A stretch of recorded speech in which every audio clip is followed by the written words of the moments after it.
नमस्कार दोस्तों, स्वागत है आप सभी का यूपीएससी सिंप्लीफाइड में। दोस्तों, let's continue our basics for IR series. आज का हमारा डिस्कशन का मुद्दा है जियोपॉलिटिक्स क्या होता है। ये एक इटर्नल तरह का डाउट आता है स्टूडेंट्स के दिमाग में कि सर इंटरनेशनल रिलेशंस और जियोपॉलिटिक्स दोनों सेम टर्म्स है क्या। आपको समझना है geopolitics is a part of international relations, I wouldn't use them synonymously. तो आज इस वीडियो लेक्चर में जियोपॉलिटिक्स का मतलब समझते हैं। To put it in very simple terms, let me show you a Venn diagram. जैसे मैंने आपको बताया, geopolitics is not equal to international relations पर से, लेकिन जियोपॉलिटिक्स इंटरनेशनल रिलेशंस का एक सब डिसिप्लिन है। यानी कि इंटरनेशनल रिलेशंस में एक पर्टिकुलर पार्ट, एक पर्टिकुलर चंक है जियोपॉलिटिक्स।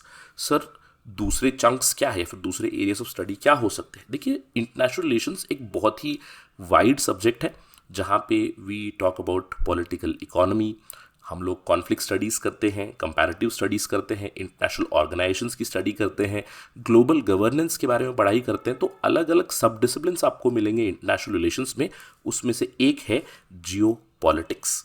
अब चलिए समझते हैं जियो पॉलिटिक्स क्या होता है। टर्म में ही आपको पता चल रहा होगा, दो सब वर्ड्स है, जियो एंड पॉलिटिक्स। जियो का मतलब है अर्थ, पॉलिटिक्स का मतलब है which talks about the pursuit of power. In fact politics जो टर्म है, it comes from the Greek term polis. Polis का मतलब है सिटी स्टेट। जो ग्रीक के सिटी स्टेट्स थे जैसे कि Athens, Sparta, they used to compete with each other for power. तो इसीलिए हम लोग मानते हैं पॉलिटिक्स क्या होता है। Politics is basically art of acquiring the power and art of managing that power. तो यहाँ पे जियोपॉलिटिक्स का क्या मतलब होता है। जियोपॉलिटिक्स एक स्टडी है जहाँ पे कैसे ज्योग्राफी इंटरनेशनल रिलेशंस को रन करता है या फिर इंटरनेशनल रिलेशंस को अफेक्ट करता है। ज्योग्राफी का मतलब क्या है, it can B physical features, it can B land, it can B water, it can B resources, कहाँ पे एक पर्टिकुलर कंट्री का लोकेशन है। ये सारी चीज़ें कैसे अफेक्ट करती है पॉलिटिकल पावर को, उस देश के स्ट्रेटेजिक बिहेवियर को, और कैसे वो अपने रिलेशंस को हैंडल कर रहा है ग्लोबल एरिना में। तो geopolitics is a very important factor which defines और विच finally assesses, which finally tells us how a country behaves at the international level। अब जियोपॉलिटिक्स का जैसे मैंने आपको बताया कोर कॉन्सेप्ट क्या है, it explores how countries compete to control the geographical entities जिससे कि उनका पावर बढ़े। मैंने आपको पिछले डिस्कशन में थेरीज ऑफ इंटरनेशनल रिलेशंस के बारे में बताया था, उसमें एक डोमिनेंट थेरी है रियलिज्म। रियलिज्म क्या बताता है कि countries continuously compete for power, उस पावर के थ्रू वो अपनी सर्वाइवल इंश्योर करना चाहते हैं। तो आपने ज़रूर देखा होगा कि countries continuously compete for different geographical entities. कई बार दो देशों के बीच लड़ाई होती है टेरिटरी को लेकर, बाउंड्री को लेकर, कई बार रिसोर्सेज को लेकर लड़ाई होती है, कई बार ट्रांसपोर्टेशन या फिर बिजनेस के रूट्स को लेकर लड़ाइयाँ होती है। तो जियोपॉलिटिक्स बेसिकली कनेक्ट करता है किस तरह से कंट्रीज अपने पॉलिटिकल डिसीजंस को या फिर डिसीजंस पे अराइव करते हैं और कैसे वो अपनी ग्लोबल स्ट्रेटजीज को मोल्ड करते हैं as per there geographical realities. आपने एक चीज़ ऑब्जर्व की होगी कि कई बार अलग अलग राज्य, अलग अलग स्टेट्स में कहूँगा, लड़ते हैं फॉर ऑयल। आपने देखा होगा वेस्ट एशिया में, जिसको western people call middle east, आपने कई बार देखा होगा कि अलग अलग देश स्ट्रेटेजिक लोकेशंस के लिए लड़ते हैं। It can be a port, it can be sea lanes of communication.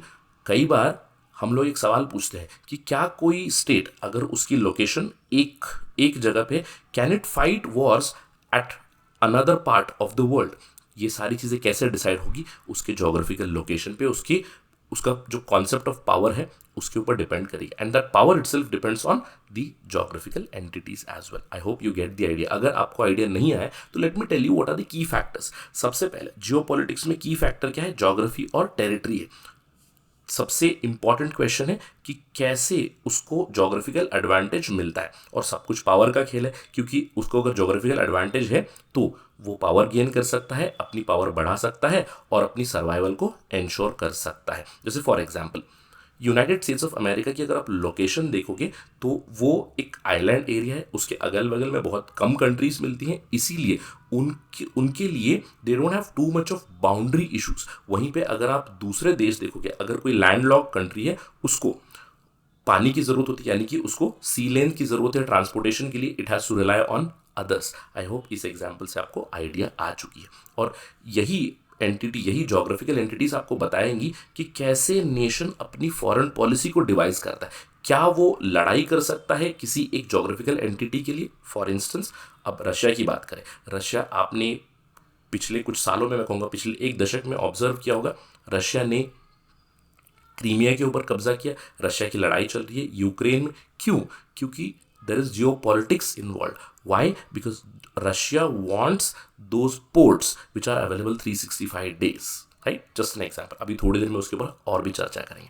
And ultimately Jio politics एक ऐसा मेथड है जिससे कि हम लोग इंटरनेशनल रिलेशंस को अंडरस्टैंड कर सकते हैं, अलग अलग देशों की बिहेवियर कैसे होगी उसको प्रेडिक्ट कर सकते हैं। Just to give you certain example, जैसे मैंने अभी थोड़ी देर पहले बताया, रशिया की क्वेस्ट चलती है फॉर वार्म वाटर पोर्ट्स। आप जानते हो रशिया ने क्रीमिया के ऊपर कब्जा किया। क्यों? क्योंकि वहां पे वार्म वाटर पोर्ट सेवास्तोपोल मिलता है, नोवोरोसिक मिलता है, और उन्हें वो पोर्ट्स बहुत ज़रूरी है। अगर आप रशिया को देखें, जोग्राफिकली रशिया बहुत बड़ा है, लेकिन हायर लैटिट्यूड्स में उनके जो पोर्ट्स हैं वो 365 days अवेलेबल नहीं होते। विंटर में all those ports would be frozen, so they need important ports. अब उन पोर्ट्स के लिए they can even fight, they are even fighting.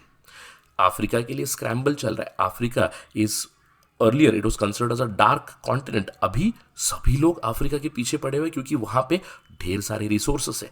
American example आप ले सकते हो, अमेरिका अपने एरिया में, अपने अगल बगल में कंट्रोल चाहता है। जैसे American control over the Panama canal, या फिर दूसरे जो देश है, हम लोग सुएज कैनाल की बात कर सकते हैं। सुएज कैनाल के ऊपर कई देशों की लड़ाई हो चुकी है। चाइना जियोपॉलिटिक्स की बेसिस के ऊपर ही पूरा का पूरा साउथ चाइना सी क्लेम करता है। इंडिया अपने हिमालयन बॉर्डर पे बहुत ज़्यादा फोकस है, because that is important for not just survival, even for other benefits, जो जोग्राफिकल बेनिफिट्स हमें मिलते हैं। एक नेचुरल प्रोटेक्टिंग बैरियर हमारे लिए बनता है। सो आई होप कि इन उदाहरणों से आपको समझ आ चुका है इंपॉर्टेंस ऑफ जियोपॉलिटिक्स। जियोपॉलिटिक्स की भी अलग अलग थेरीज है।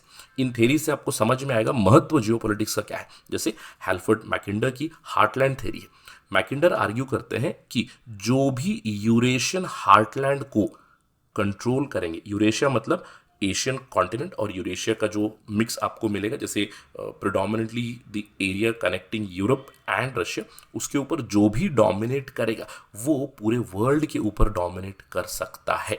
क्यों? क्योंकि अगर यूरेशिया के ऊपर कंट्रोल है तो वर्ल्ड आइलैंड जो है, एफ्रो यूरेशियन जो आइलैंड हम लोग कहते हैं वर्ल्ड आइलैंड, उसके ऊपर कंट्रोल कर सकते हैं।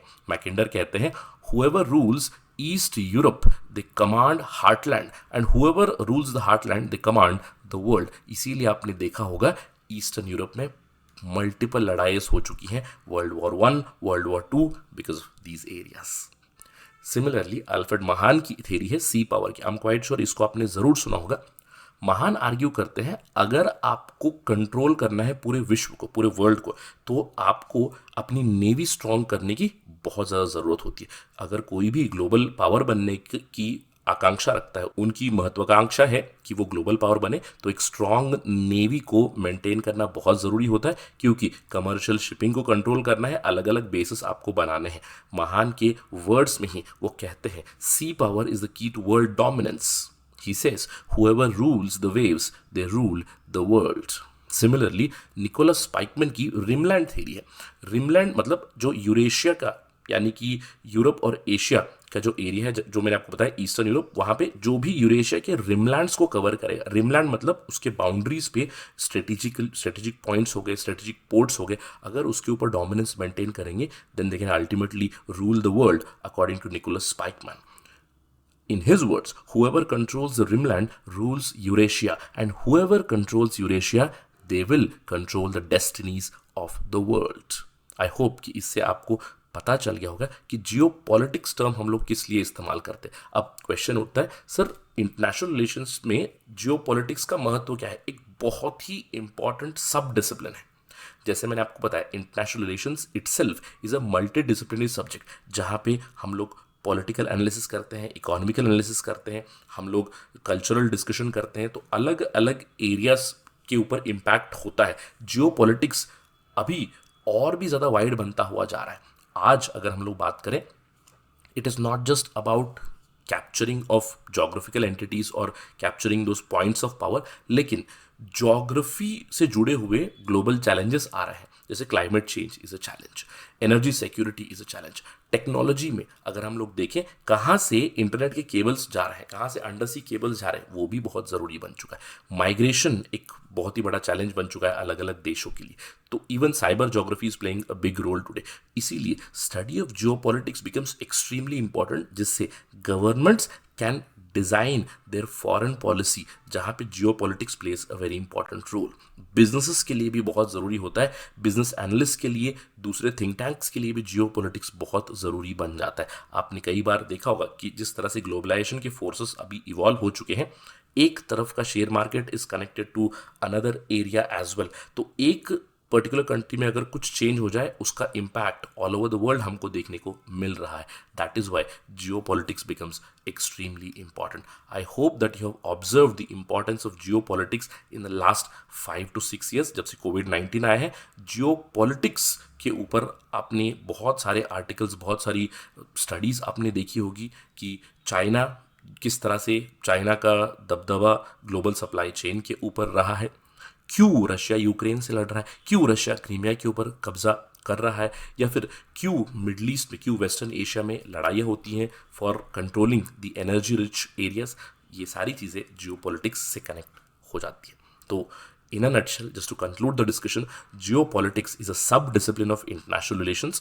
Geopolitics, it explains us why countries fight for geographical entities or geographical locations to enhance their power. Geopolitics को हम लोग डिफाइन कर सकते हैं as a struggle for control and influence of geographical spaces and resources to achieve your goals of national interest, domestically भी at the international level भी. I hope from this discussion the idea of geopolitics is clear. Thank you for watching this video. अगर आपको कोई भी सवाल है, कोई भी डाउट है connected to this particular discussion, you can reach out to me on my ID @rahulsai222. Instagram पे आप मुझे डायरेक्टली मैसेज कर सकते हैं, मेरा नंबर भी है, वहाँ पे भी आप मुझे रीच कर सकते हैं। If you have liked this video, please hit the like button, share with your friends and UPSC community. Thank you for watching this video. Jai Hind.